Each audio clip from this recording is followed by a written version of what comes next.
Hello and welcome to Matrix and Determinant Super Fast Revision for Lead Aspirants by मेरे यानी दक्ष Panchal sir. देखो, आज हम करेंगे डर खोलो session with matrix and determinants, और जिसके अंदर हम मैट्रिक्स और डिटर्मिनेंट्स के बारे में रिवीजन करेंगे, डेप्थ में जाएंगे, उसके बेसिक से लेके डेप्थ में जाने का ट्राई करेंगे और कुछ क्वेश्चन भी देखेंगे। तो लास्ट तक बने रहना, क्योंकि लास्ट में हम ट्राई करेंगे हमारे जो लीड के अंदर प्रीवियस ईयर के क्वेश्चन आए हुए हैं उनको देखने का, डर खोलने का। तो बने रहना एंड तक। तो ले आओ अपनी कॉपी पेन पेंसिल जो भी लेके आने लेके आओ, लेकिन लेकर बैठना, साथ साथ क्वेश्चन करना, नोट करना जो इंपॉर्टेंट लगे। तो स्टार्ट करते हैं। सबसे पहले मैट्रिक्स होता क्या है? Matrix is the just collection of elements, ठीक है, रोज और कॉलम्स के फॉर्मेट में। Matrix is collection of elements in the format of rose and columns. जैसे कि मैं यहाँ पर अपना पेन सिलेक्ट कर लेता हूँ, ओके, तो रेड ले लेते हैं। तो matrix is the collection of elements in the form of rose and columns.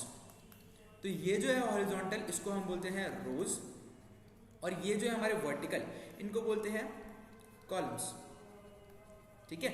Matrix is the collection of elements in rows and columns, ठीक है, कलेक्शन, राइट। अब करना क्या है भैया? देखो, जनरली हम मैट्रिक्स को ए से सिंबलाइज करते हैं, A B, capital A B, ठीक है, ऐसे सिंबलाइज करते हैं। तो हम इससे फेमिलियर हो जाए, जितनी जल्दी फेमिलियर हो जाए उतना ज़्यादा बढ़िया है। तो मैट्रिक्स को हम सिंबलाइज करते हैं ए की फॉर्म में, ठीक है, जनरली, और रोज और कॉलम का कलेक्शन है, ठीक है। एग्जाम्पल, जैसे छोटा सा एग्जाम्पल लेते हैं। ए जो मैट्रिक्स है वो किसके बराबर है? 2 1 3 4, ऐसे करके हमने इस तरीके से अरेंज करते हैं। ये रोज है, ये कॉलम है, ठीक है। ये बहुत बड़ा जो रोल है वो प्ले करती है। अब यहाँ पर आता है ऑर्डर। क्या आता है? ऑर्डर। ऑर्डर। अब ऑर्डर क्या होता है? Order is m cross n। हम ऐसे रिप्रेजेंट करते हैं। m जो है वो स्टैंड करता है रोज के लिए, और n जो है वो स्टैंड करता है कॉलम्स के लिए। Number of rose and number of columns, number of rose and number of columns, ठीक है। तो इसको हम ऑर्डर बोलते हैं। ऑर्डर इज रोज और कॉलम्स कितनी है उसको रिप्रेजेंट करके लिखना भी तो होता है, ठीक है। तो उसको रोज एंड कॉलम्स की फॉर्म में ऐसे लिखते हैं, m क्रॉस n। अब हमारा सबसे पहला काम क्या होता है? सबसे पहला काम होता है हमारा टाइप्स ऑफ मैट्रिक्स के बारे में जानना, टाइप्स ऑफ मैट्रिक्स के बारे में जानना, क्योंकि मैट्रिक्स की बेसिक नॉलेज तो हम सबको है। आज हम सिर्फ रिवीजन कर रहे हैं, तो हम जो बेसिक चीज़ है उनमें ज़्यादा डेप्थ, उनमें ज़्यादा टाइम वेस्ट नहीं करेंगे। हम सारी चीज़ें फटाफट देखेंगे और क्वेश्चन पे जंप आउट करेंगे और डर खोलने का ट्राई करेंगे। अपना पेपर बहुत पास है, ठीक है। तो स्टार्ट करते हैं सबसे पहले हमारा नल मैट्रिक्स के बारे में। Null matrix. नल मैट्रिक्स एक ऐसा मैट्रिक्स जिसकी जो वैल्यू है वो जीरो निकल के आती है, ठीक है, उसको हम नल मैट्रिक्स बोलते हैं। इसको हम ओ से रिप्रेजेंट करते हैं। सेकेंड टाइप ऑफ मैट्रिक्स है हमारा रो मैट्रिक्स। रो मैट्रिक्स एक ऐसा मैट्रिक्स जिसके अंदर रो एक है, कॉलम कितने भी हो सकते हैं। जैसे कि यहाँ पर एक कॉलम मेरा, एक कॉलम मेरा, एक कॉलम मेरा, एक कॉलम मेरा, लेकिन रो कितनी है? एक है। आई बात समझ? ठीक है। उसके बाद जो हमारा थर्ड होता है उसको बोलते हैं कॉलम मैट्रिक्स, ठीक है, कॉलम मैट्रिक्स। तो कॉलम मैट्रिक्स जो होता है उसके अंदर रोज तो कितनी भी हो सकती है, 1 2 3, ठीक है, लेकिन कॉलम कितना होगा? कॉलम होंगे, एक कॉलम होगा, ठीक है, एक कॉलम, एक रो, ठीक है। इसको हम कॉलम मैट्रिक्स बोलेंगे। जो फोर्थ होता है वो होता है upper triangular matrix. Upper triangular matrix, ठीक है। अपर ट्रायंगुलर मैट्रिक्स जो होता है वो कुछ इस टाइप का दिखता है, जैसे कि यहाँ पर है। जो इस तरफ एलिमेंट्स होंगे वो तो कुछ होंगे, लेकिन यहाँ वाले वो होंगे जीरो। यहाँ वाले क्या होंगे? जीरो। हम देखेंगे आगे, बट यहाँ पर क्या होंगे? यहाँ वाले जीरो होंगे, इधर वाले कुछ होंगे, ठीक है। उसी की तरीके से होता हमारा lower triangular matrix. Lower triangular matrix. अब लोअर ट्रायंगुलर मैट्रिक्स कौन सा मैट्रिक्स होता है? एक ऐसा मैट्रिक्स जो कि कुछ इस तरीके से हो, ठीक है, कि उसके यहाँ वाले एलिमेंट्स जो ये वाले थे वो तो क्या है? नॉन जीरो, बट यहाँ वाले क्या हो गए? इसका उल्टा, इसका उल्टा, इसका उल्टा। ये क्या है? लोअर ट्रायंगुलर मैट्रिक्स, है ना। उसके बाद आता है छठे नंबर पे स्क्वायर मैट्रिक्स। Square matrix. अब स्क्वायर मैट्रिक्स क्या है? जिसका रो और कॉलम बराबर हो, यानी ऑर्डर बराबर हो, यानी m is equal to n हो, ठीक है। Number of rows, number of columns, मतलब 2 क्रॉस 2 का है, number of rows is equal to number of columns. इस टाइप का अगर मैट्रिक्स है तो वो क्या है? स्क्वायर मैट्रिक्स है। जो 7th नंबर पे आता है उसको बोलते हैं डायगोनल मैट्रिक्स। क्या बोलते हैं? Diagonal matrix. अब डायगोनल मैट्रिक्स कौन सा होता है? एक ऐसा मैट्रिक्स जिसको डायगोनल को छोड़कर, प्रिंसिपल डायगोनल को छोड़कर, अब 2 डायगोनल होते हैं, जैसे कि एक ये है तो एक डायगोनल यहाँ पर है, एक यहाँ पर है, ठीक है। हम प्रिंसिपल डायगोनल को कौन सा डायगोनल मानते हैं? ये वाला। ये वाला होता है प्रिंसिपल डायगोनल। तो एक ऐसा डायगोनल, ऐसा मैट्रिक्स जिसके अंदर डायगोनल एलिमेंट तो कुछ हो बट बाकी सारे जीरो हो। जैसे कि यहाँ पर मैं मान लो 1 2 3, ठीक है, बाकी देखो ऐसे लिख देता हूँ, इस तरीके से लिख दिया, यहाँ पर एक एलिमेंट ऐड करते हैं, इसको 0 इसको 0, ठीक है। ये पहली रो हो गई, ये वाली रो पहली हो गई, ठीक है, ये सेकंड हो गई, थर्ड हो गई। बस देखो यहाँ पे डायगोनल के एलिमेंट्स हैं कुछ, बाकी सारे क्या है 0, तो ये किसका एग्जांपल हो गया, डायगोनल मैट्रिक्स का हो गया, ठीक है। उसके बाद स्केलर मैट्रिक्स कौन सी होती है, 8 नंबर पे स्केलर मैट्रिक्स। स्केलर मैट्रिक्स ऐसे मैट्रिक्स होती है जिसके अंदर डायगोनल के एलिमेंट्स जो होती है डायगोनल की एकदम जैसी है, बट फर्क ये होता है कि डायगोनल में मान लो कोई भी एलिमेंट डल सकते हैं, बट स्केलर में एक सिमिलर टाइप के एलिमेंट्स डलेंगे, जैसे कि के 0 0 0 0 0 0, ये कौन सी हो गई, स्केलर हो गई, ठीक है, स्केलर मैट्रिक्स हो गई, ठीक है।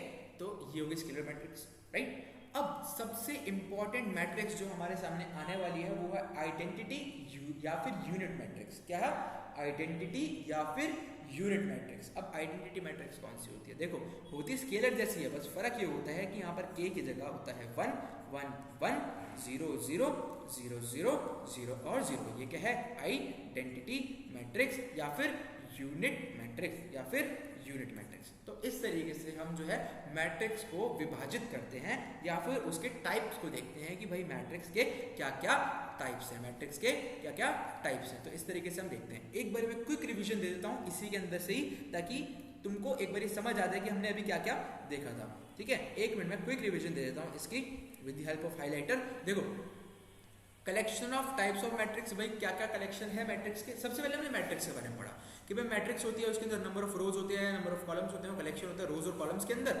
उसके बाद हमने देखा कि भाई मैट्रिक्स के अंदर रोज क्या होती हैं, ये लेटी हुई लाइंस होती हैं, और जो इस तरीके से स्टैंडिंग वाली होती हैं वो क्या है, कॉलम है।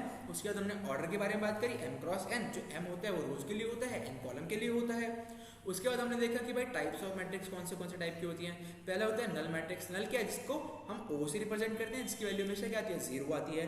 उसके बाद क्या है, रो मैट्रिक्स। रो मैट्रिक्स एक ऐसी मैट्रिक्स जो कि जिसके अंदर कॉलम तो कितने हो सकता है पर रो कितनी होगी, 1 होगी। उसके बाद क्या है कॉलम मैट्रिक्स, जिसके अंदर कॉलम कितना होगा, कॉलम तो 1 होगा पर रो कितनी भी हो सकती है ना। उसके बाद क्या है अपर ट्रायंगुलर मैट्रिक्स, की ऊपर में एक ट्रायंगल बनेगा और नीचे वाले एलिमेंट्स क्या होंगे, 0 होंगे।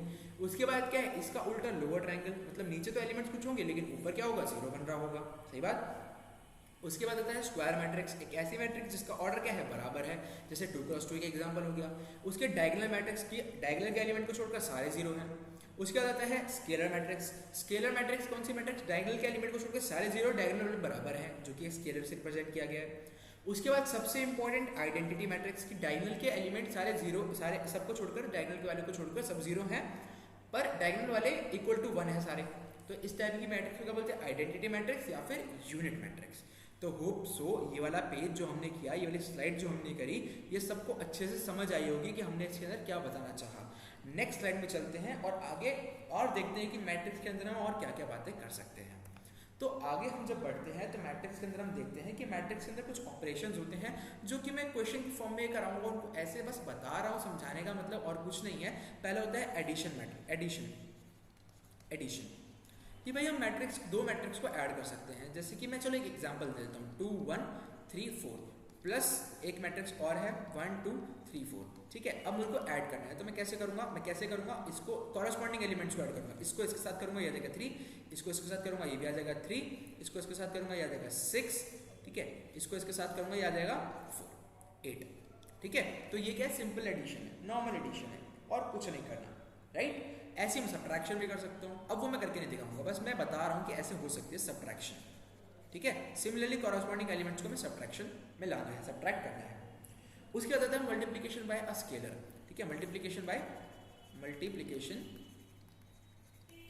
Bye scalar. अब स्केलर से मल्टीप्लाई करना है, एक मैट्रिक्स लेता हूँ 2 1 3 4, इसको मेरे को एक स्केलर से मल्टीप्लाई करना है। लेट्स से स्केलर मेरा 5 है, ठीक है। मैं क्या करूँगा, 5 को मैट्रिक्स के हर एक एलिमेंट से मल्टीप्लाई करूँगा, ठीक है। तो मेरी जो फाइनल मैट्रिक्स बनेगी वो भी 10 5 15 और 20, ठीक है। तो इस तरीके से हम ये काम कर सकते हैं। अब स्केलर पॉजिटिव भी हो सकता है, नेगेटिव भी हो सकता है, प्रॉपर्टीज वगैरह ये सारी बहुत आसान है, इसको मतलब बताने की जरूरत नहीं है।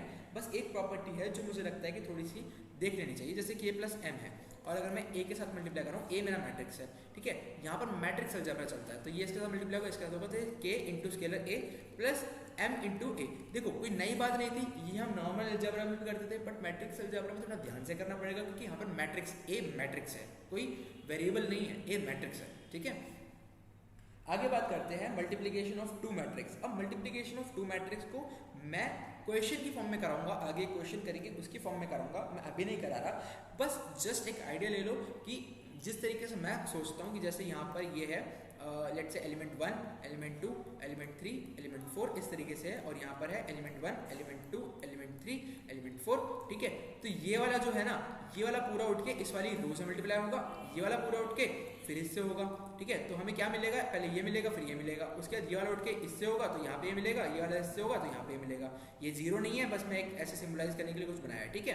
तो इस तरीके से ये सबको आती होगी, जस्ट एक रिविजन के तौर पर देख लेना, ठीक है। उसके बाद जो नेक्स्ट आता है वो आता है ट्रांसपोज ऑफ अ मैट्रिक्स। अब ट्रांसपोज क्या होता है? Transpose is nothing but interchanging its rows and column. उसकी रोज को उसके कॉलम के साथ चेंज कर दो। एक एग्जांपल लेता हूँ कि जैसे ए मैट्रिक्स है। अब ए मैट्रिक्स होती है 1 4 7 2 5 8, ये हमारी ए मैट्रिक्स है। उसके बाद है 3 6 9, ठीक है, ये जैसे हमारी ए मैट्रिक्स है। अगर मैं इसका ए ट्रांसपोज करूँ, ए ट्रांसपोज को मैं ऐसे रिप्रेजेंट करता हूँ। ए ट्रांसपोज करूँगा तो उसको मैं लिख दूंगा 1।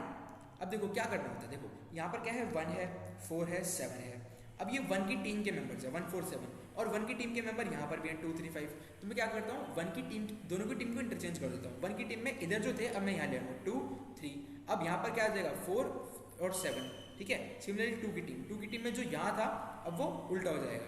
अब यहाँ पर है, यहाँ पर 3 आ चुका है, देखो ये 3 आ चुका है। अब बच्चा क्या 5 और 8, 5 और 8। अब 3 के बाद यहाँ पर ये आ जाएगा, यहाँ पर आएंगे, यहाँ पर क्या बचेगा, हाँ जैसे कि हमने अभी 2 क्यूज में किया था, अब यहाँ पर बचा 6 और 9, ठीक है। तो यहाँ पर आ जाएगा 6 और 9। तो इस तरीके से हम यहाँ पर ट्रांसपोज कर सकते हैं किसी भी एक मैट्रिक्स का, ठीक है। तो इसको बोलते हैं ट्रांसपोज ऑफ अ मैट्रिक्स। उसके बाद आता है adjoint of a matrix. Adjoint के अंदर क्या होता है, हम वैसे उसको डिटर्मिनेंट के टॉपिक में अभी जो आगे आएगा उसमें पूरा ढंग से समझेंगे। तो स्टार्ट करते हैं डिटर्मिनेंट वाला पार्ट। अब क्योंकि डिटर्मिनेंट वाले पार्ट पे हम थोड़ा सा घुसने जा रहे हैं, तो डिटर्मिनेंट वाला पार्ट स्टार्ट करते हैं कि एक्चुअल में डिटर्मिनेंट क्या ना क्या चाहता है। देखो डिटर्मिनेंट क्या होता है, determinant is nothing but the property, it is just a property associated with matrix. Determinant is property associated with matrix। Determinant is nothing but a property associated with matrix, ठीक है। तो हम क्या करते हैं, एक मैट्रिक्स के साथ एक प्रॉपर्टी एसोसिएट कर देते हैं। वो प्रॉपर्टी पॉजिटिव भी हो सकती है, नेगेटिव भी हो सकती है, कुछ भी हो सकती है। दैट इज कॉल्ड डिटर्मिनेंट, ठीक है। आगे बढ़ते हैं, थोड़ा डिटर्मिनेंट के बारे में और जानते हैं कि भाई क्या है, ठीक है। तो लेट्स से कि उसकी प्रॉपर्टीज, हम उसकी प्रॉपर्टीज भी करेंगे। और इसके अंदर एक चीज़ और बतानी है मैट्रिक्स वाले टॉपिक के अंदर, वो ज़्यादा इंपॉर्टेंट है डिटर्मिनेंट करने से पहले, क्योंकि वो फिर मिक्स एंड मैच हो जाएगा। तो उससे पहले मुझे बस ये बताना है कि 2 टाइप के डिटर्मिनेंट और होते हैं जो कि हमें पढ़ने हैं। पहला होता है सिमेट्रिक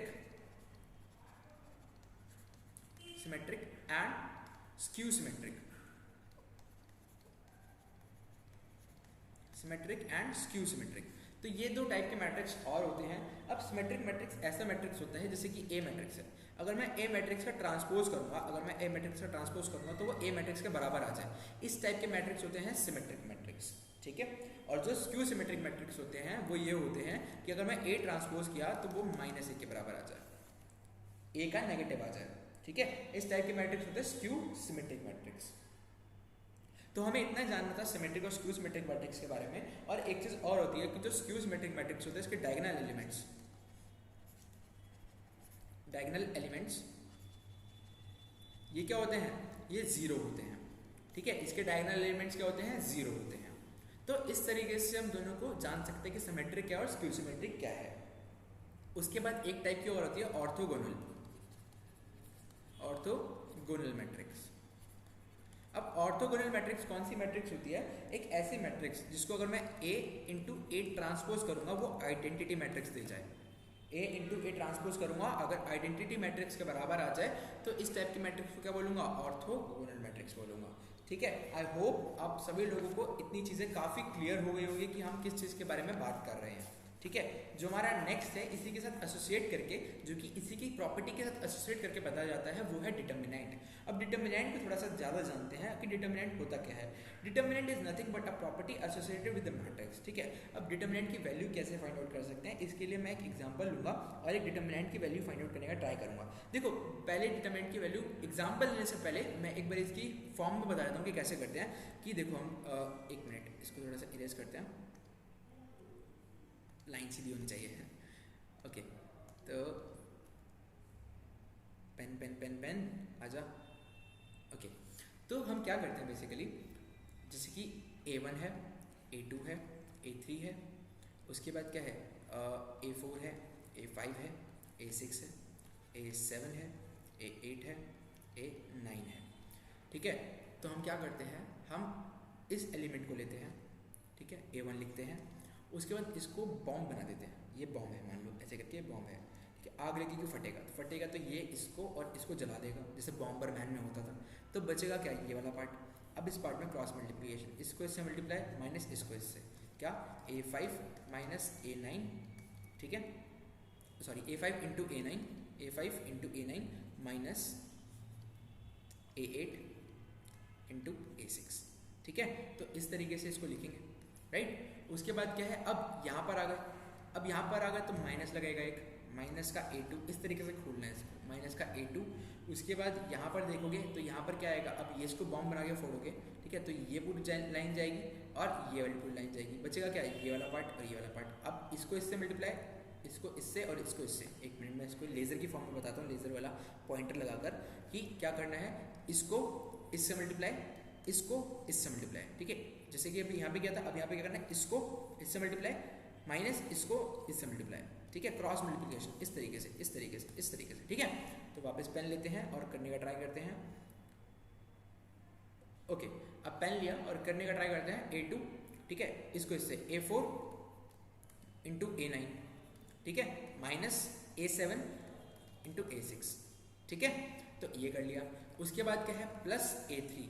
अब A3 को बॉम्ब बनाएंगे, ठीक है, A3 को बॉम्ब बनाएंगे। अब ये पूरी लाइन जाएगी, ये वाली और ये वाली। बचेगा क्या, ये वाला पार्ट, ठीक है। तो इसको करते हैं A4 इंटू A8, ठीक है, ये 9 लग रहा है, A है यहाँ पर, A है यहाँ पर, ठीक है। A4 into A8 minus A7 into A5। तो इस तरीके से हमने जो है मैट्रिक्स को खोलना सीखा कि मैट्रिक्स को कैसे खोलते हैं। आई होप ये सबको आता होगा, बस एक कोई रिविजन हो गई होगी कि हमने कैसे काम करना है मैट्रिक्स के अंदर, ठीक है। एक एग्जाम्पल ले लेते हैं। एग्जाम्पल ये है कि हमारे पास एक मैट्रिक्स है x-1, x-2, x और x-3। तो ये हमारे पास एक मैट्रिक्स है जिसकी वैल्यू इक्वल टू 0 है। तो हमें क्या करना है, हमें x की वैल्यू फाइंड आउट करनी है। तो चलो जी, मैट्रिक्स खोलना हमें आता है, this into this, this into this, ठीक है। यानी x-1 into x-3 minus x into x-2 equal to 0। यहाँ से हम बहुत आराम से जो है x की वैल्यू फाइंड आउट कर सकते हैं। ये कैलकुलेशन वाला पार्ट है, सारे लोग कर सकते हैं। x इक्वल टू 3/2, आगे एक बार चेक कर लो कि तुम्हारा सही आ रहा है या नहीं आ रहा है, वीडियो पॉज करके, ठीक है। तो यहाँ से हम देख लिया कि हम मैट्रिक्स की कैसे यूज़ कर सकते हैं। नेक्स्ट जो आता है वो आता है माइनर्स ऑफ डिटर्मिनेंट, माइनर्स और कोफैक्टर्स ऑफ अ डिटर्मिनेंट। इसी के बाद हम एडजॉइंट के बारे में ज़्यादा बात कर पाएंगे, ठीक है। Minors and cofactors of determinant, यहाँ प्रॉपर्टीज़ है, प्रॉपर्टीज़ में अभी आऊँगा, उससे पहले मुझे माइनर्स और कोफैक्टर्स के बारे में थोड़ी सी इन्फॉर्मेशन और देनी है। अब क्या होता है कि माइनर्स की बात करूँ, ठीक है, माइनर्स की बात करूँ, ठीक है। माइनर्स में क्या होता है कि जैसे मैं एक डिटर्मिनेंट बनाऊँ A11, ठीक है, A12, A13, उसके बाद क्या है A21, A22, A23, उसके बाद क्या है A31, A32 एंड A33। तो ये हमारे क्या है, ये हमारे डिटर्मिनेंट है। अगर मैं माइनर की बात करूँ तो माइनर में हम क्या करते हैं, जनरली हम इसको बॉम्ब बना के फोड़ते थे, ठीक है, और बाहर लिखते थे। हम बस बाहर नहीं लिखते, हम इसको लिखते हैं माइनर ऑफ 1-1। माइनर ऑफ 1-1 क्या होगा, इसको फोड़ेंगे, ये लाइन जाएगी, ये लाइन जाएगी, बचेगा ये वाला पार्ट। अब इसको क्या लिखते थे, A22 इंटू A3, क्या लिखते थे, A22 इंटू A33, ठीक है, A33। अब क्या है, माइनस A32 इंटू A23, ये लिखते थे हम लोग, ठीक है। तो ये क्या है, माइनर ऑफ, किसका आ गया माइनर, ये आ गया माइनर A11 का, ठीक है। उसी तरह हम A12 का निकालेंगे, A13 का निकालेंगे, A21 का, A22 का, इन सब का हम इस तरीके से निकाल सकते हैं, ठीक है। बहुत आसान सी चीज़ है, हम सबका इस तरीके से माइनर निकाल सकते हैं। नेक्स्ट स्टेप हमारे पास होता है कोफैक्टर का, कोफैक्टर्स का। कोफैक्टर में क्या करते हैं हम बेसिकली, कोफैक्टर में हम माइनर का यूज़ करते हैं, पर देखो जैसे यहाँ पर ये A11 है, A11 का क्या है, फर्स्ट रो का first column, first row first column के अंदर, ये क्या है फर्स्ट रो सेकंड कॉलम के अंदर, फर्स्ट रो थर्ड कॉलम के अंदर, ठीक है। तो यही इसका यूज़ आता है, ठीक है। अब जैसे कि जो हमारा ऑर्डर होता है, स्क्वायर मैट्रिक्स की बात कर रहे थे हम, सारी जितनी भी हम डिटरमिनेंट की बात करते हैं वो सारे स्क्वायर मैट्रिक्स के अंदर करते हैं। तो जो ऑर्डर होता है, ऑर्डर लेट से Aij है, क्या है Aij है, ठीक है। यानी आई किसके लिए है, आई है रोज के लिए, ठीक है, और जे हमारा कॉलम के लिए, ठीक है, आई रोज के लिए जे कॉलम के लिए। तो कोफैक्टर जब निकालता हूँ तो उसके लिए मुझे माइनस चाहिए, और कोफैक्टर जैसे C11 की बात है तो वो होता है -1 की पावर i प्लस जे की power i plus J into M11। तो ये हमारा कोफैक्टर होता है 1 एलिमेंट का, ठीक है। तो इस तरीके से हम जो है अपना कोफैक्टर और माइनर निकाल सकते हैं। नेक्स्ट आता है एडजॉइंट, ठीक है। अब एडजॉइंट क्या होता है, एडजॉइंट निकालने के लिए सबसे पहले हमें कोफैक्टर्स निकालने होते हैं हर एक एलिमेंट के। जब हम हर एक एलिमेंट के कोफैक्टर्स निकाल लेते हैं उसके बाद हम एडजॉइंट की बात कर पाते हैं। जैसे कि मैं बात करूं, जैसे कि मैंने कोफैक्टर निकाला C11, C12, C13, ठीक है। उसके बाद निकाला यहाँ पर आएगा C21, C22, C23, C31, C32 and C33। अब क्या करते हैं, ये हमारे पास कोफैक्टर्स की जो है निकल के आई है पूरी मैट्रिक्स, पूरी डिटरमिनेंट कोफैक्टर निकल के आया है। अब मैं क्या करूँगा, इसका मैं क्या करूँगा, इसको मैं, ये मैट्रिक्स बन के आई है ना पूरी कोफैक्टर्स की, इसको मैं थोड़ा मैट्रिक्स की फॉर्म में लिखूंगा, ठीक है। अब क्या करूँगा, इसको अगर मैं ट्रांसपोज मार दूँ, इस मैट्रिक्स को अगर मैं ट्रांसपोज मार दूँ तो मुझे एडजॉइंट मिल जाएगा। अगर इस मैट्रिक्स को मैं ट्रांसपोज मार दूँ तो मुझे एडजॉइंट मिल जाएगा, ठीक है। इस मैट्रिक्स को ट्रांसपोज मारूंगा तो क्या लिखूंगा, C11 as it is, C12, C13, उसके बाद C21, C31, उसके बाद C22 एंड C22, C1 के बाद यहाँ पे ना C23 आएगा, ठीक है। उसके बाद यहाँ आएगा C32 एंड C33। तो ये क्या गया, एडजॉइंट ऑफ मैट्रिक्स ए। अगर ये वाली मेरी A थी तो adjoint of matrix A is this, ठीक है। तो इस तरीके से हम एडजॉइंट निकालते हैं, राइट। और दूसरी बात क्या है, अब आता है इन्वर्स। अब किसी मैट्रिक्स का इन्वर्स निकालने का फॉर्मूला क्या होता है, दो तरीके होता है। या तो हम उसके अंदर क्या करें, हम उसके अंदर रो एंड कॉलम ट्रांसफॉर्मेशन करें और ये वाली चीज़ करें कि A is equal to AI, इस तरीके से करें और फिर उसको इधर लेकर आएँ और जो A इन्वर्स निकालें, ठीक है। एक तो ये तरीका होता है, एक तरीका होता है A inverse is equal to adjoint of A divided by determinant of A। तो ये वाला ज़्यादा यूज़ किया जाता है हमारे क्वेश्चंस वगैरह में, क्योंकि ये बहुत आसानी से हमें वैल्यू फाइंड आउट करने के लिए, मतलब वैल्यू फाइंड आउट करके दे जाता है। तो A inverse is equal to adjoint of A upon determinant of A। तो इस तरीके से हम किसी भी डिटर्मिनेंट का जो है इन्वर्स निकाल सकते हैं, किसी भी मैट्रिक्स का जो है इन्वर्स निकाल सकते हैं। अब डिटर्मिनेंट की कुछ प्रॉपर्टीज़ भी होती हैं, लेट से अब उनकी प्रॉपर्टीज़ के बारे में पढ़ते हैं। तो प्रॉपर्टी नंबर वन ये है कि इफ़ वन रो और of one matrix, if one row of matrix consist entirely zero, तो उस डिटर्मिनेंट की जो वैल्यू होगी वो जीरो होगी। मतलब कि अगर एक डिटर्मिनेंट है उसके अंदर एक रो है वो 0 0 है, लेट से यहाँ पर x है, y है, यहाँ पर z है, यहाँ पर 1 2 3 है, तो ये जो है रो पूरी जीरो हो गई, ठीक है। अब ये बम फूटेगा, ये पूरा जीरो हो जाएगा, ये बम फूटेगा, पूरा जीरो हो जाएगा, 0 0। तो इस तरीके से होगा, इस डिटर्मिनेंट की वैल्यू क्या होगी, जीरो निकल के आएगी। Property number 2, if two rows of a matrix are interchange then the determinant sign interchange. मतलब कि अगर मैं रो या कॉलम दोनों की एक ही बात हो रही है, ठीक है। अगर जैसे रो है, मेरी कॉलम था, मतलब मेरा मैट्रिक्स था 1 2 3, यहाँ पे मान लो B1 B2 B3, यहाँ पे था C1 C2 C3, ये था, ठीक है।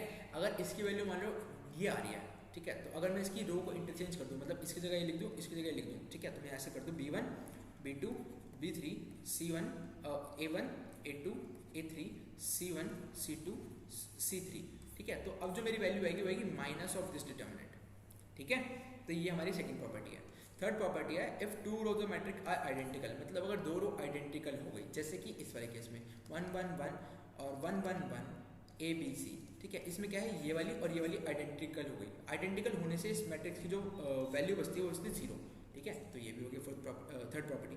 फोर्थ प्रॉपर्टी ये है if matrix B is obtain from matrix A by multiplying the elements. अब कैसे क्या है, क्या कहना चाह रहा है ये कि जैसे कि अगर मैं इसके अंदर की बात करूँ, जैसे हम मैट्रिक्स के अंदर करते थे, तो अगर मैं यहाँ पर स्केलर से मल्टीप्लाई करता था तो वो स्केलर जो है वो पूरी मैट्रिक्स के सारे एलिमेंट्स में जाता था। बट इसके अंदर क्या होता है, डिटर्मिनेंट का एक अगर मल्टीप्लाई करूँ, या तो वो किसी एक रो से होगा या वो किसी एक कॉलम से होगा, सही बात। अगर मैं इसमें से कॉमन निकाल रहा हूँ, इस रो में से कॉमन निकाल रहा हूँ, तो वो सिर्फ एक ही बार बाहर लिखा जाएगा, फिर एक बार जो इसमें से निकालूंगा वो इसके साथ लिखा जाएगा, फिर जो इसमें निकालूंगा उसके साथ लिखा जाएगा। एक क्वेश्चन है, इस पर हम देखेंगे कि वो कैसे काम कर रहा है, ठीक है। अभी के लिए इस प्रॉपर्टी को जस्ट समझते हैं। प्रॉपर्टी नंबर 5 बस यही है, इसी के उसमें लिखा हुआ है, ठीक है, और कुछ नहीं, राइट। तो इतना हमने पढ़ा, और अब हम आगे इसके क्वेश्चंस वगैरह भी देखेंगे। उससे पहले बस हमें डिटर्मिनेंट का थोड़ा बहुत पार्ट रह गया, हम उस पर ध्यान देना है कि अगर इक्वेशंस वगैरह वाला पार्ट आ जाए तो उसको कैसे हम सॉल्व आउट करेंगे। तो इक्वेशन वाले पार्ट के लिए हम यहाँ पर इसको कर लेते हैं। तो इक्वेशन के लिए क्या होता है कि हम क्रैमर रूल का यूज़ करते हैं। देखो दो टाइप की इक्वेशन होती है, होमोजीनियस या फिर नॉन होमोजीनियस। जो होमोजीनियस होती है उसके अंदर क्या होता है कि हमारा d1 d2 जो होते हैं, मतलब कि हमारा जो इक्वेशन है, मान लो x plus y plus z equal to 0 होता है। पर नॉन होमोजीनियस में क्या होता है, x plus y plus z equal to something d होगा, ठीक है। इस तरीके से हमारी इक्वेशन गिवन होती है। तो हम क्या करते हैं, हमारा क्रैमर रूल क्या करता है, वो हमें हेल्प करता है बताने में कि x और y और z की वैल्यू क्या होगी। देखो हमारे पास मान लो डिटर्मिनेंट जो है, लेट से d जो है वो गिवन है इस तरीके से, a1 a2 a3 b1 b2 b3 और यहाँ पर c1 c2 एंड c3। उसके बाद एक मान लेते हैं हमारे जो इक्वेशंस हैं वो गिवन है a1x plus b1y plus c1z equal to d1। उसके बाद है a2x plus b2y plus c2z equal to d2। उसके बाद है a3x plus b3y plus c3 equal to d3, ठीक है। अब हम क्या करेंगे, यहाँ से मैं d तो मेरे को पता है, अब मैं यहाँ से d1 निकालूँ। d1 क्या है, d1 होता है मेरा a1 a2 a3, और सॉरी यहाँ पर d आएगा बस, d1 d2 d3, ठीक है। मतलब मैं क्या कर रहा हूँ, फर्स्ट कॉलम को रिप्लेस कर रहा हूँ इस d1 d2 d3 के ट्रिपलेट से, बाकी सारी चीजें सेम, ठीक है, बाकी सारी चीजें एकदम सेम। उसके बाद क्या है d2 की बात करूँ तो यहाँ पर क्या आएगा, यहाँ पर क्या आएगा, बताओ बताओ बताओ, यहाँ पर तो a1 a2 a3 ही आएगा, बस यहाँ पर चेंज हो जाएगा d1 d2 d3, है ना। उसके बाद क्या है c1 c2 c3। इस तरीके से मैं d3 भी निकाल सकता हूँ, ठीक है, निकाल लेंगे आराम से, कोई दिक्कत नहीं है, ठीक है। d3 भी निकाल सकता हूँ। अब क्या होता है, अगर मेरा जो d है यानी ये वाला जो डिटर्मिनेंट है, ठीक है, अगर ये वाले डिटर्मिनेंट जो है वो 0 के बराबर नहीं है, तब हम x y और z की जो है वैल्यू निकाल सकते हैं, ठीक है। अगर जो ये d है, ये जो d है अगर ये 0 के बराबर नहीं है तो हम x y z की यूनिक वैल्यू निकाल सकते हैं। और क्या निकल के आएगी, x किसके बराबर आएगा, x आएगा d1 अपॉन d, जो मेरा y आएगा वो आएगा d2 अपॉन d, और मेरा जो z आएगा वो आएगा d3 अपॉन d, ठीक है, ठीक है।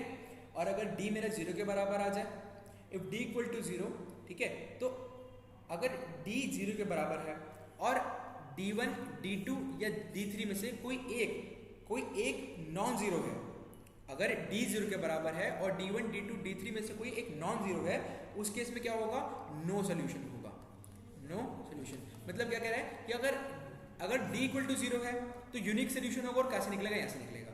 पर अगर d इक्वल टू 0 है और d1 d2 d3 इन तीनों में से कोई एक नॉट इक्वल टू 0 है, उस केस में क्या होगा, नो सोल्यूशन होगा, राइट। और अगर यहाँ पर d इक्वल टू 0 है और d1 d2 d3 ये भी तीनों 0 के बराबर हैं, इस केस में क्या होगा, इन्फिनिटली मैनी सोल्यूशन होंगे। क्या होगा, इन्फिनिटली मैनी सोल्यूशन होंगे, ठीक है। पहले वाले केस में कंसिस्टेंट, दूसरे वाले में इनकंसिस्टेंट, तीसरे में कंसिस्टेंट, ठीक है। लेकिन तीसरे में इनफिनिट सोल्यूशन होंगे, दूसरे वाले में केस में जो है नो सोल्यूशन होंगे, पहले वाले केस में यूनिक सोल्यूशन होंगे, और यूनिक सोल्यूशन की वैल्यू यहाँ से निकल जाएगी। तो यहाँ पर ये वाले क्वेश्चन समझना बहुत ज़्यादा इंपॉर्टेंट है, क्योंकि यहाँ से सीधा सीधा जो है पेपर में आ सकता है, सीधे सीधा आ सकता है, ठीक है। बोलेगा, दे देगा तुमको और बोलेगा कि भाई बताओ कि ये नो सोल्यूशन है या यूनिक सोल्यूशन है या इन्फिनिट मैनी सोल्यूशन है, बताओ भाई कैसे करोगे, ठीक है। तो इस तरीके से तुमको उसका चार्ज लेना है, राइट। और थोड़ा सा आगे चलते हैं, और अगर d1 d2 d3, अगर d1 d2 d3 ये अब अलग केस की बात कर रहा हूँ, ठीक है। अगर ये जैसे जो इक्वेशन थी पिछले केस में, यहाँ पर इक्वेशन क्या था, यहाँ पर ये d1 d2 d3 था, बट अगर यहाँ 0 0 होता तो ये होमोजेनियस का केस होता, ठीक है। अगर ये तीनों बराबर होते, यहाँ पर कैपिटल D नहीं करना चाहिए था, ठीक है। हाँ ऐसे भी कर सकते हो। अगर ये इज इक्वल टू यहाँ पर ये 0 होता तो क्या होता, मेरा होमोजीनियस वाला केस होता, ठीक है, होमोजीनियस वाला केस होता, राइट। ओके, तो ये सारी बातें हमने करनी थी इस पूरे डिटर्मिनेंट एंड मैट्रिक्स वाले पार्ट के अंदर। अब जो हमारा अगला टारगेट है, अब अगला टारगेट है हमारा क्वेश्चन सॉल्विंग का, ठीक है, क्वेश्चन सॉल्विंग का। तो देखो यार, सबसे पहला क्वेश्चन क्या है, इतना फुद्दू सा क्वेश्चन है कि हमें बस ऑर्डर बताना है, इस मैट्रिक्स का ऑर्डर क्या है। और ये वाला क्वेश्चन हमारे पेपर में आया हुआ है, सोच सकते हो यार, ये पेपर में आए हुए क्वेश्चन है, मैं वही क्वेश्चन उठाया जो पेपर में आया है। तो इसका ऑर्डर यार इतना आसान सा क्वेश्चन है, इसका ऑर्डर जल्दी से बता दो भाई, क्या होगा ऑर्डर, क्या होगा। हाँ देखो, रो कितनी है इसके अंदर, रो है इसमें एक केरी 2, ठीक है, और इसके अंदर कॉलम कितने हैं, 1 2 और 3, ठीक है भाई, 2 क्रॉस 3 का है भाई, इसमें तो कुछ सोचना ही नहीं था, ठीक है, 2 क्रॉस 3 का ऑर्डर हो गया। नेक्स्ट अगले क्वेश्चन में बढ़ते हैं। अगला क्वेश्चन कह रहा है the matrix 2 4 -8 x does not have inverse if x is equal to, inverse नहीं है। अब इनवर्स होता क्या है, inverse A inverse is equal to adjoint of A upon determinant of A। अगर इनवर्स नहीं एग्जिस्ट कर रहा, इसका मतलब क्या है कि ये अगर 0 के बराबर होगा तो ही तो नहीं एग्जिस्ट करेगा। अगर डिटर्मिनेंट ऑफ A 0 के बराबर हो तो एग्जिस्ट नहीं करेगा, है ना, एग्जिस्ट नहीं करेगा। अगर एक बात और, अगर डिटर्मिनेंट 0 के बराबर आ जाता है किसी मैट्रिक्स का तो उसको बोलते हैं सिंगुलर मैट्रिक्स। क्या बोलते हैं, सिंगुलर मैट्रिक्स, ठीक है, तो उसको क्या बोलते हैं, सिंगुलर मैट्रिक्स। तो अगर determinant of A equal to 0 है उसको बोलेंगे सिंगुलर मैट्रिक्स, इसको बोलेंगे सिंगुलर मैट्रिक्स। तो कर दो भाई, इसको क्या करो, इसके डिटर्मिनेंट को कर दो भाई इक्वेट किससे, 0 से। चलो जी निकालते हैं, this into this minus this into this, 2x plus 32 is equal to 0, x कितना आ गया माइनस का 16, कौन सा ऑप्शन है, बी ऑप्शन है, ठीक है, ये लो जी आंसर, पहले वाले में भी अपना सिग्नेचर मार्क आंसर, ठीक है। तो इस तरीके से हमें क्वेश्चन करना है, ठीक है। अप्रोच क्या है, हमें ये देखना है कि जो पूछा है उसका उल्टा क्या है। इनवर्स पूछा, इनवर्स का इनवर्स क्या होता है, मतलब लॉजिकली सोचो कि अगर बोले इनवर्स नहीं है तो इनवर्स कब होता है, पहले वो चेक करो। इनवर्स का फॉर्मूला क्या है, A inverse is equal to adjoint of A, ये लिखा adjoint of A upon determinant of A। अब यहाँ पर देखो डिटर्मिनेंट ऑफ A, अब ये इनवर्स कब एग्जिस्ट नहीं करेगा, जब डिटर्मिनेंट ऑफ A जो है वो किसके बराबर हो जाए, 0 के बराबर हो जाए, उस केस में क्या ही एग्जिस्ट नहीं करेगा। अब वही बात है ना, एग्जिस्ट नहीं करेगा तो इसके डिटर्मिनेंट को क्या कर दो, 0 पुट कर दो। और एक बात और है, जिस मैट्रिक्स का डिटर्मिनेंट 0 होता है उसको बोलते हैं सिंगुलर मैट्रिक्स, उसको बोलते हैं सिंगुलर मैट्रिक्स, दैट्स इट। इतना आसान सा काम था और कुछ नहीं, राइट। अब आगे बढ़ते हैं और देखते हैं अगले क्वेश्चन में क्या बोला है हमसे। देखो ये वाला क्वेश्चन कोर मल्टीप्लिकेशन का है, मतलब क्या इसमें पूछा है, इसमें पूछा है A और B, A मैट्रिक्स गिवन है, B मैट्रिक्स गिवन है, हमसे पूछा है A B। मैंने बोला था कि मैट्रिक्स के मल्टीप्लिकेशन का क्वेश्चन मैं आगे कराऊंगा, तो चलो एक बारी कर ही लेते हैं। A हमारे पास 1 3 4 2 0 5 -1 2 0, ठीक है, और B है हमारा 1 2 0 0 1 1 0 0 3, ठीक है, ये हमारा B है। अब ये वाला जो है ये भिड़ेगा इस लाइन से, ये वाला जो है फिर ये एक बार इस लाइन से, फिर ये वाला जो है फिर ये एक बार इस लाइन से, ठीक है। उसके बाद फिर ये वाला इस बार इससे, एक बार ये वाला इससे, एक बार ये वाला इससे। चलो जल्दी ट्राई करो, सबको आता है ये, मेरे को कराने की जरूरत नहीं है, सबको आता है ये, सारे अपने हिसाब से करेंगे, अपने आप से करेंगे। मैं बस अगला स्टेप बताऊंगा कि इसमें अगला स्टेप क्या आएगा, ठीक है, अगला स्टेप बताऊंगा क्या आएगा, ठीक है। अगला स्टेप यहाँ पर मैं लिख रहा हूँ, ठीक है, अगला स्टेप यहाँ लिख रहा हूँ मैं, 1 + 4 + 0 3 + 0 + 0, उसके बाद क्या है 4 + 10 + 0, उसके बाद क्या है 0 + 2 - 1, उसके बाद क्या है 0 + 0 + 2, उसके बाद क्या है 0 + 5 + 0, उसके बाद क्या है 0 + 0 - 3, फिर क्या है 0 + 0 + 6, 0 + 0 + 0। अब देखो क्या किया, इसको मल्टीप्लाई किया, ये 1 से 1 होगा, मतलब 1, ये वाला 1 इस 1 से मल्टीप्लाई होगा। मैं इसको लेजर फॉर्म में ले आता हूँ, एक मिनट, लेजर फॉर्म में ले आता हूँ, थोड़ा ज़्यादा आसान से समझा पाऊंगा। ये जो 1 है ये 1 इससे मल्टीप्लाई होगा, मिलेगा 1, ये जो 2 है ये 2 से मल्टीप्लाई होगा, मिलेगा 4, ये 0 है इससे मल्टीप्लाई होगा, मिलेगा 0, ठीक है। उसके बाद इसको उठाओ, ये 0 इससे मल्टीप्लाई होगा 0, ये इससे मल्टीप्लाई होगा 2 से 1, ये 2 मिलेगा, ये 1 -1 से होगा -1 मिलेगा, इसको ले आओ, ये 0 से मल्टीप्लाई होगा 1 0, ये 0 से मल्टीप्लाई होगा 2 0, ये जो 3 है ये -1 से मल्टीप्लाई होगा -3, ठीक है। उसके बाद सिमिलरली ये इससे, ये इससे, ये इससे, तो ये मिलेगा, ये वाला इससे, ये वाला इससे, ये वाला इससे, तो ये मिलेगा, ये वाला इससे, ये वाला इससे, ये वाला इससे, तो ये मिलेगा, ये वाला इससे, मतलब ये वाला इस वाली इससे ये मिलेगा, ये वाला इस वाले इससे ये मिलेगा, ये वाले इससे ये मिलेगा। कुछ नहीं करना, बहुत आसान है। अब तो कुछ करना रह ही नहीं गया, अब तो बस इसको जो है प्लस करके लिखना है। प्लस करके जो बनेगा मैं बता रहा हूँ, 5 1 माइनस का 3 3 2 6, उसके बाद है 14 5 0। भाई मैच करो मैच करो मैच करो, लो जी पहला ऑप्शन इज करेक्ट, ये आ गया अपना आंसर। ठीक है, कुछ भी नहीं करना था, बस अपने को क्या किया, मल्टीप्लिकेशन करनी थी और कुछ नहीं। ठीक है, आगे बढ़ते हैं। अगला क्वेश्चन कह रहा है कि इफ 1 2 4 ये मैट्रिक्स है, ठीक है, हमें बोला है इज एन इन्वर्टेबल मैट्रिक्स। अब इन्वर्टेबल मैट्रिक्स कौन सी मैट्रिक्स होती है?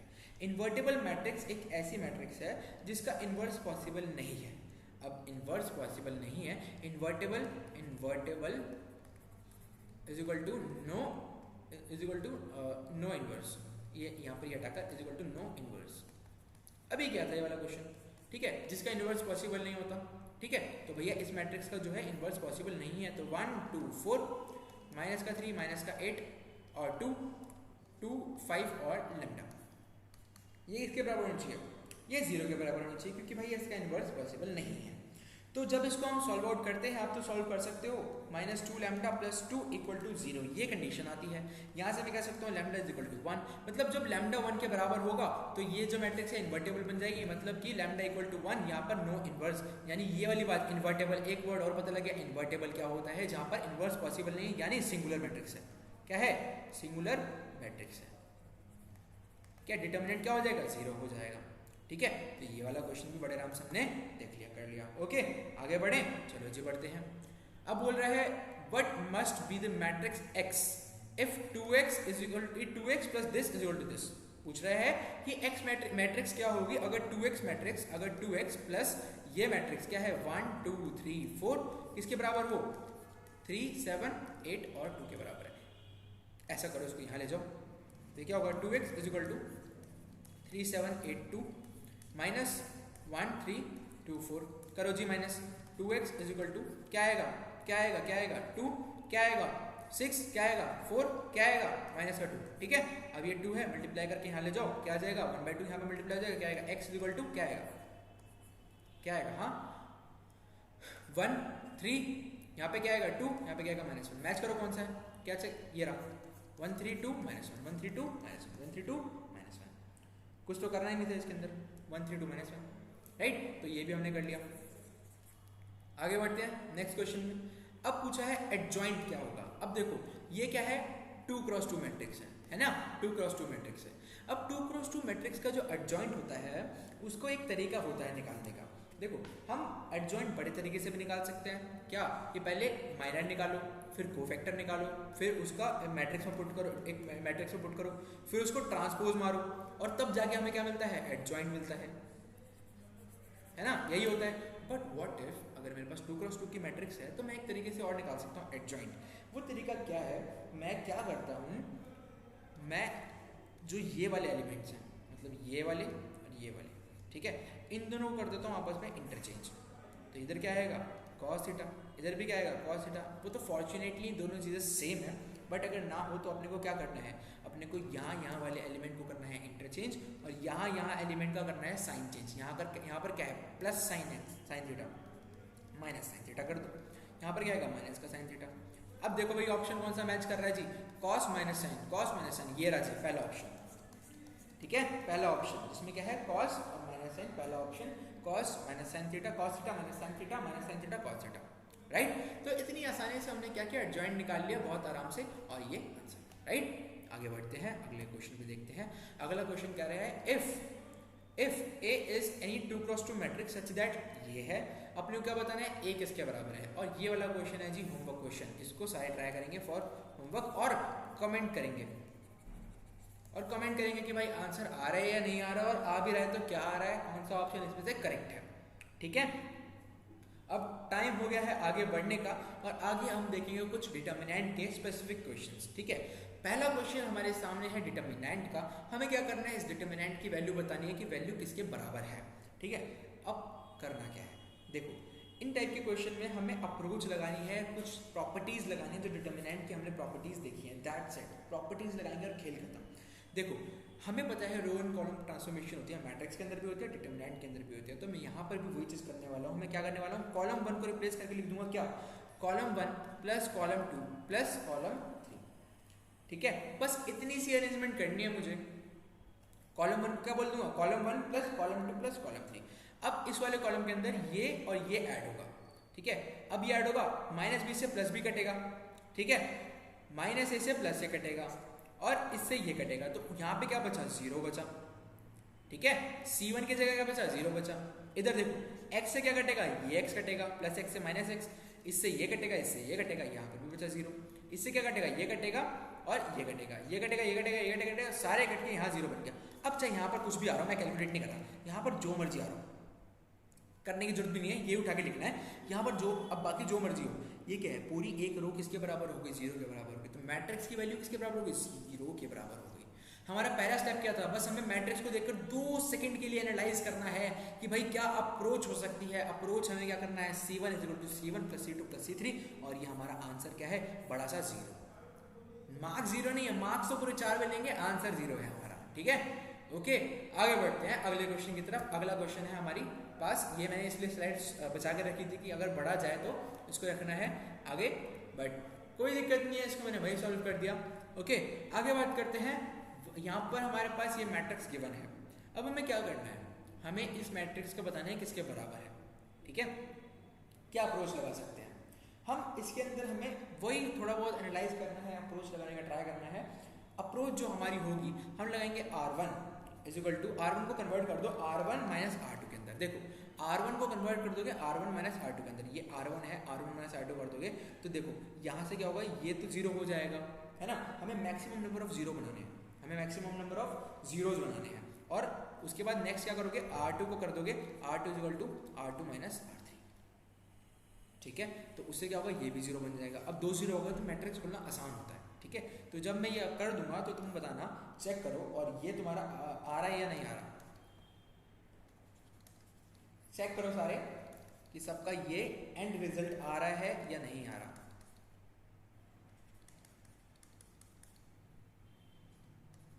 सारे साथ साथ करते जाना भाई, तभी बेनिफिट होगा। ठीक है, ये आ गया हमारे पास। अब क्या करो, अब मैंने बोला था कि मैट्रिक्स की एक रो में से एक टाइम पर एक चीज कॉमन निकलेगी। ठीक है, मतलब ऐसा समझ लो कि अगर इस रो से कॉमन ले रहे हो तो मैट्रिक्स के बाद एक ही चीज आएगी। वो ऐसा नहीं है कि अगर इससे लिया तो पूरी मैट्रिक्स का कॉमन आ गया, नहीं, वो सिर्फ एक रो से होगा। अगर मैं इस रो से A - B कॉमन ले लूँ और इस रो से B - C कॉमन ले लूँ, तो ये तो 0, तो कोई फर्क पड़ने वाला है नहीं। तो मेरी मैट्रिक्स जो है, जो मेरी डिटर्मिनेंट है, वो क्या बनेगी, A - B, उसके क्या बनेगा, B - C, और यहाँ पर क्या बचेगा, 0 0 1, यहाँ पर बचेगा 1 1 और C, यहाँ पर से ये तो चला गया, सिर्फ ये वाला पार्ट बचेगा, क्या बचेगा, ABC, A + B + C।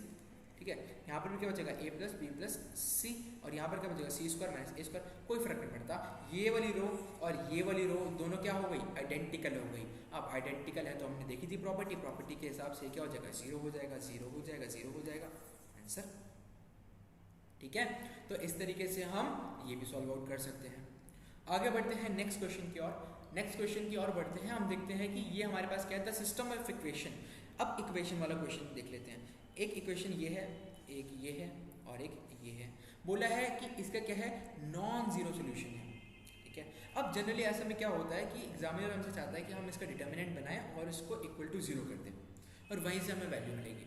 ठीक है, अब इसका सोल्यूशन क्या है, नॉन जीरो सोल्यूशन है। तो अब क्या करते हैं, इसका जो डिटर्मिनेंट आएगा वो 0 के बराबर आएगा। चलो जी बना लेते हैं, लैम्डा 1 1 -1 लैम्डा 1 -1 -1 लैम्डा।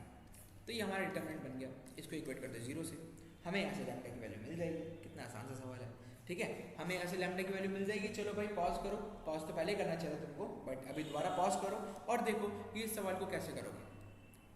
ठीक है, हो गया। तो जब इसको सॉल्व आउट करोगे तो तुम्हारे सामने जो निकल के आएगा वो ये आएगा, lambda cube plus 3 lambda equal to 0। ये चीज़ जो है कंडीशन इस पूरी डिटर्मिनेंट को सॉल्व करने के बाद आएगी, ये condition lambda cube plus 3 lambda is equal to 0। ठीक है, अब यहाँ से हम कह सकते हैं कि अगर मैं लैम्डा कॉमन लूँ तो यहाँ बचेगा lambda square plus 3 equal to 0। ठीक है, यहाँ से एक वैल्यू आएगी लैम्डा इक्वल टू 0 और दूसरी आएगी लैम्डा इज इक्वल टू -3 ऐसे करके रूट। अब क्योंकि ये तो एग्जिस्ट नहीं करेगा, हम तो रियल वाली बात करेंगे, ये तो एग्जिस्ट नहीं करेगा, इसलिए सिर्फ मेरी वैल्यू होगी ये lambda equal to 0, lambda is equal to 0, lambda is equal to 0। भैया देख लो सारे प्रीवियस ईयर क्वेश्चन है तो ध्यान से करो और समझो कि क्या अप्रोच लग रही है, ठीक है, सारे प्रीवियस ईयर क्वेश्चन है, ठीक है, अप्रोच क्या लग रही है उन पे ध्यान दो, राइट। आगे बात करते हैं, आगे बात करते हैं। अब ये हमारे पास है, इसके अंदर हम प्रॉपर्टी भी लगाएंगे, एक प्रॉपर्टी अब बताऊंगा, ठीक है। प्रॉपर्टी क्या है कि हम यहाँ पर डिटर्मिनेंट को स्प्लिट कर सकते हैं। देखो क्या किया, हमारे पास ये डिटर्मिनेंट है, क्या है 1 1 1 plus x cube plus y cube plus z cube, ठीक है, x square y square z square x y and z, ये हमारे पास क्या है डिटर्मिनेंट है। मैं इसको स्प्लिट करके कैसे लिख सकता हूँ, 1 1 1 x square y square z square x y and z plus आगे x cube y cube z cube x square y square and z square x y and z. यहाँ से अगर मैं इस वाले में से अगर ऊपर वाली रो में से x कॉमन लूँ, यहाँ से y कॉमन लूँ, यहाँ से z कॉमन लूँ, तो मुझे क्या बचेगा 1 1 1 x square y square z square x y z plus x आया y आया z आया और बचा क्या, बचा क्या, यहाँ से क्या बचेगा हमारे पास, यहाँ से बचेगा एक्स स्क्वायर, ठीक है, और क्या बचेगा, और क्या बचेगा, यहाँ से बचेगा वाई स्क्वायर और बचेगा जेड स्क्वायर, यहाँ बचेगा एक्स वाई जेड, यहाँ बचेगा 1 1 1, ठीक है। अब क्या करो, अब तुम इसको इसके साथ इंटरचेंज करोगे तो जो डिटर्मिनेंट है उसकी वैल्यू नेगेटिव हो जाएगी, बट फिर जब यहाँ पर 1 1 आ जाएगा उसको इसके साथ इंटरचेंज कर देना, तो फिर नेगेटिव एक और नेगेटिव आएगा, नेगेटिव नेगेटिव पॉजिटिव, तो ये वाली और ये वाली लगभग लगभग क्या है ही बराबर, ठीक है। तो हमारे पास अब क्या बचा, मैं आगे लिखता हूं 1 plus x y z 1 1 1 x square y square z square, और सॉरी यहाँ पर बचेगा एक्स वाई जेड, एक मिनट, इरेजर इरेजर इरेजर आ जा इरेजर, ओके, यहाँ बचेगा, ये हटेगा ये हटेगा ये भी हटेगा, वापस पे आना जा, ओके, नहीं आया, आ गया, ओके। अब यहाँ बचेगा x square y square and z square, ठीक है। अब हमारे पास क्या रास्ता है यार, देखो अब हम कुछ भी कर सकते हैं, अभी हमारे कन्वीनियंस के ऊपर है, हम यहाँ पर अपना रो एंड कॉलम ट्रांसफॉर्मेशन भी लगा सकते हैं। अब हम ट्राई करेंगे कि हम ज़्यादा से ज़्यादा जीरो बना पाएँ, जितने डिटर्मिनेंट के अंदर क्या होता है, जितने ज़्यादा हम जीरो बना पाते हैं हमारा सवाल उतना ज़्यादा आसान हो जाता है। अब या तो तुम जीरो बनाओ, ठीक है, या तुम इसको डायरेक्टली खोल दो, वो तुम्हारे ऊपर है। जब तुम इसको खोलोगे, ठीक है, ये तुम्हारे ऊपर है, बिल्कुल तुम्हारे ऊपर है कि तुम इसको कैसे सॉल्व आउट कर सकते हो, ठीक है। जब तुम इसको खोलोगे तो तुम्हारे पास ये वाला जो पूरा पार्ट है ये बन के आएगा 1, ये किसके बराबर आएगा 1 के बराबर आएगा। और हम क्वेश्चन के हिसाब से देख सकते हैं ये हमें किसके बराबर बोलता है, 0 के बराबर बोलता है, मतलब यहाँ पर भी 0 के बराबर है, ये हर पॉइंट पर 0 के बराबर है, तो इसका मतलब क्या है, ये भी किसके बराबर है 0 के बराबर है, यानी x y z is equal to -1। हमसे वैल्यू किसकी पूछी थी, हमसे वैल्यू पूछी थी एक्स वाई जेड की, एक्स वाई जेड की, किसके बराबर आ गई -1 के बराबर आ गई, ठीक है। तो यहाँ से हमने ये वाला क्वेश्चन भी कर लिया, ठीक है, बड़े आराम से आगे बढ़ते हैं। और आगे इतने ही क्वेश्चंस थे जो हम इस शॉर्ट टाइम पीरियड में रिवीजन के लिए कर सकते थे, बट क्वेश्चंस आर एंडलेस। अब प्रैक्टिस तुम्हारे ऊपर है कि तुम उसको कितनी ज़्यादा करते हो और कैसे करते हो, ठीक है। बहुत बहुत थैंक यू लास्ट तक बने रहने के लिए। होप सो तुमने इस वीडियो से कुछ सीखा हो, नए कॉन्सेप्ट पता लगे हो और रिवाइज भी हुए, नहीं पता लगे हो तो रिवाइज तो हुए हो और कॉन्फिडेंस बिल्डअप हुआ हो, ठीक है, डर खुला हो। तो मिलते हैं अगले एपिसोड में।